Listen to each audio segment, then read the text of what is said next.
ঘুমের পরে এই মুরিদ তাকিয়ে দেখছে আল্লাহর নবী রাহমাতাল লিল আলামিন ডাক দিয়ে বলছেন, ও আমার অমুক, তুমি প্রতিদিন ফরজ সুন্নত নামাজ পড়ো, কিন্তু রে আজকে জানতে চাই তুমি ফরজ নামাজ পড়ে ঘুমিয়ে গেলা, আমি নবীর সুন্নাত কেন পড়লা না?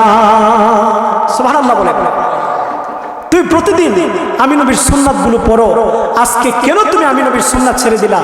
আল্লাহু আকবার বলে। এবারে এই মুরিদের ঘুম ভেঙে গেল, মুরিদ পেরেশান হয়ে গেল, হাই হাই কি করলাম রে, কি করলাম? পীরের কথা শুনে আজকে তো আমি আমার নবীর হাতে ধরা পড়ে গেলাম, কি করলাম কি করলাম? আল্লাহর ওলির হাতে যখন আপনি বায়াত গ্রহণ করবেন, পীর কেবলার হাতে যখন বায়াত গ্রহণ করবেন, তখন পীরের হুকুম শোনা আপনার জন্য আবশ্যক হয়ে যায়, ঠিক না বেঠিক? একটা ঘটনা বলে আমি বিদায় নিব, হুজুর বসা আছেন, আলোচনা করবেন। একজন আলেম গেল একজন আল্লাহর ওলির দরবারে মুরিদ হওয়ার জন্য, বায়াত হওয়ার জন্য। এই আলেম সেই ওলির বা সেই পীরের অনেক গুণাবলী শুনেছে, শুনতে শুনতে সে বলল, না আমি অমুক আল্লাহর ওলির কাছে, পীরের কাছে গিয়ে বায়াত হব।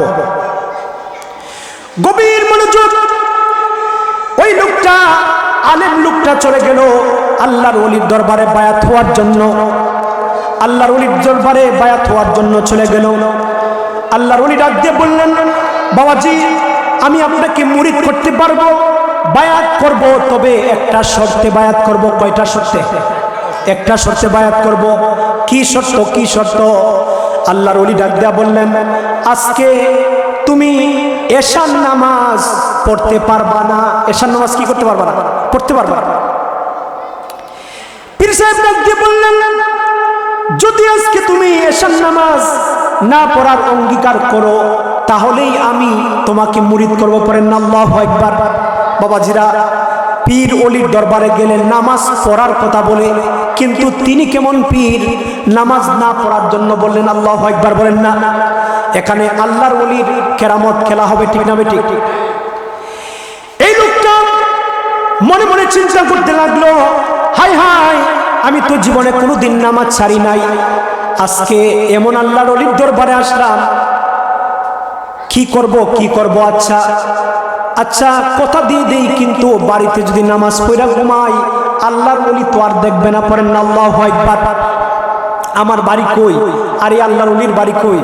আমি যদি এশার নামাজ পড়ে ঘুমাই থাকি, আল্লাহর ওলি কি আর বুঝবেন? এই চিন্তা করে আল্লাহর ওলির হাতে বায়াত হলো।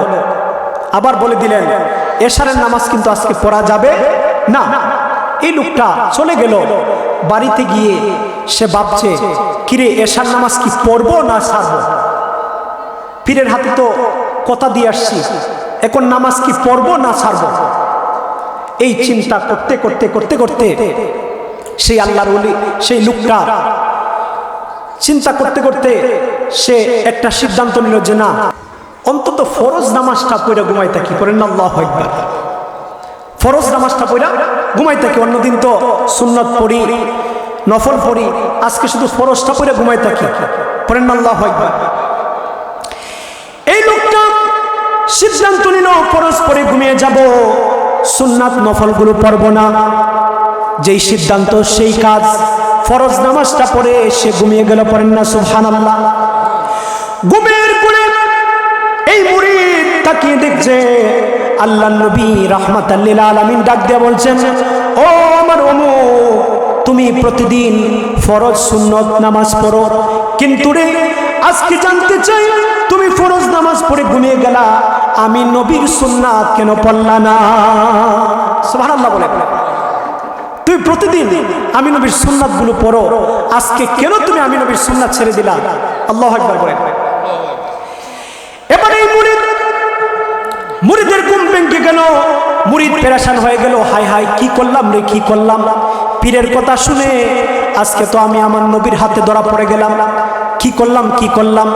সকাল যখন হলো, এই মুরিদ দৌড়ায় গেল হুজুরের কাছে, গিয়ে দেখে হুজুর মুস্কি মুস্কি হাসেন। ডাক দিয়ে বলল, হুজুর আপনি এদিকে মুস্কি মুস্কি হাসেন, এদিকে তো আমার সর্বনাশ হয়ে গেছে, কি হয়েছে বাবা? ডাক দিয়ে বলল, হুজুর আজকে রাতের বেলা গত রাতে আপনি যখন বলেছেন এশার নামাজ পড়বো না, আমি সিদ্ধান্ত নিয়েছি পড়বো কি পড়বো না। পরে ভাবলাম জীবনে তো নামাজ ছাড়ি নাই, ফরজ নামাজটা পড়ে ঘুমাই থাকি। যখন আমি ফরজ নামাজ পড়ে ঘুমিয়ে গেলাম, ঘুমের ঘরে স্বপ্নে দেখি আমার নবী এসে ডাক দিচ্ছেন, কিরে তুই আমার সুন্নত ছেড়ে দিলে কেন? পড়েন আল্লাহু আকবার। পীর মুস্কি মুস্কি আসে, বলেন তো পীর এই খবর জানে কি জানে না? জানিয়েছেন কে? আল্লাহ। আল্লাহ জানাইলে আমাদের কোনো সমস্যা আছে নাকি? এই পীর ডাক দিয়ে বলছে, মুরিদ রে, যদি আজকে আমি পীরের কথা মতো যদি তুই ফরজ নামাজটাও না পড়তে, তাহলে নবী নয় স্বয়ং আল্লাহ এসে ডাক দিত। বলেন সুবহানাল্লাহ। নারে তাকবীর, নারে রিসালাত, আহলে সুন্নাত ওয়াল জামাত, জাহিদুল ইসলাম ফারুকী সাহেবের আগমন, বিশেষ বক্তার আগমন, বিশেষ বক্তার আগমন এই মাহফিলের পক্ষ থেকে আলহামদুলিল্লাহ। আমার ভাইজান, আমার বন্ধুবর মাওলানা হাফেজ জাহিদুল ইসলাম ফারুকী সাহেব এসে গেছেন। ভাইজানকে বসিয়ে রেখে কথা বলার দুঃসাহস আমার নাই। তো যেটা বলছিলাম পীর বলছে, এ মুরিদ, যদি আজকে আমার কথা মতো ফরজ নামাজও ছেড়ে দিতে, তাহলে স্বয়ং আল্লাহ এসে তোমাকে ডাক দিত। বলেন আল্লাহু আকবার। তাহলে বাবাজিরা, আমার বন্ধুরা, আমার পীর মুর্শিদের কথা শোনার দরকার আছে না নাই?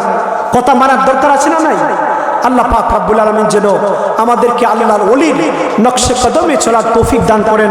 বর্তমান মাসিয়াতার দরবার শরীফের গদ্দিনী সিং পীর সাহেব কিবলা হুজুরের নেক হায়াতে তৈয়বা দান করেন। আমরা পড়ি আল্লাহুম্মা আমিন। সবার কাছে দোয়া চেয়ে বিদায় নিচ্ছি, ভাইজানের কাছে দোয়া চেয়ে বিদায় নিচ্ছি। আসসালামু আলাইকুম ওয়া রাহমাতুল্লাহি ওয়া বারাকাতুহু।